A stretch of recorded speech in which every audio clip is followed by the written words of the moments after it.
The world used to see this woman as a symbol of peace and human rights. Aung San Suu Kyi even won a Nobel Peace Prize for her efforts to bring democracy to Myanmar. Now she's the civilian leader, and she's fighting charges that the country, on her watch, has committed genocide. It's hard to get your head round just what an incredible turnaround this is. For nearly 20 years, on and off, Aung San Suu Kyi was kept under house arrest here in the city of Yangon by the brutal military dictatorship.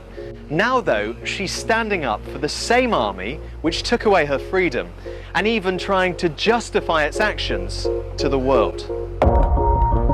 This is what it's accused of, targeting and killing the Rohingya Muslim minority. UN experts say Myanmar's army acted with genocidal intent when, in 2017, troops forced out more than 740,000 Rohingya. These refugees tell horrific stories of rape and murder, and they're still trapped in camps across the border in Bangladesh. Then, this happened. This tiny West African Muslim country, the Gambia, brought a case against Myanmar at the United Nations top court, the International Court of Justice. It's doing this on behalf of dozens of other Muslim countries. They want the court to issue an emergency ruling to protect the Rohingya from further harm. But Myanmar rejects all allegations of genocide. The army, which still holds enormous power, insists it was only clearing out those it calls terrorists, and that really, the Rohingya are illegal immigrants. Aung San Suu Kyi appears to agree.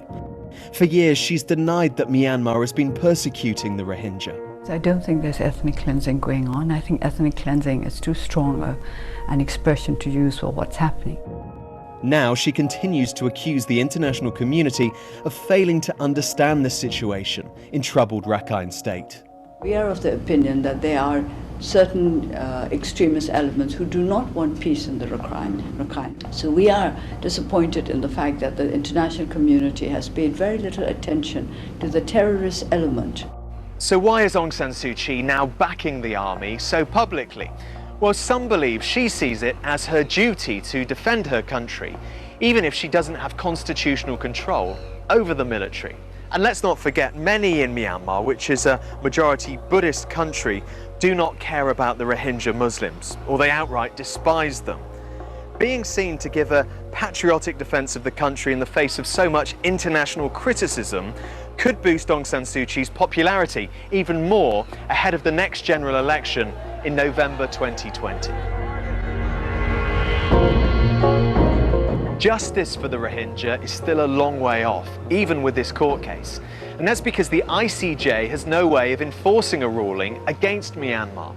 And there is no international police force to protect the Rohingya from further abuse. Neither Aung San Suu Kyi nor the generals would automatically be arrested and put on trial. But it could lead to sanctions against Myanmar, damaging an economy only just finding its feet after military rule.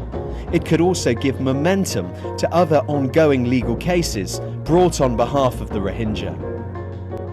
This means for years to come, Aung San Suu Kyi will have to defend herself against one of the worst crimes imaginable, an international beacon of freedom, fairness and equality who has fallen so far.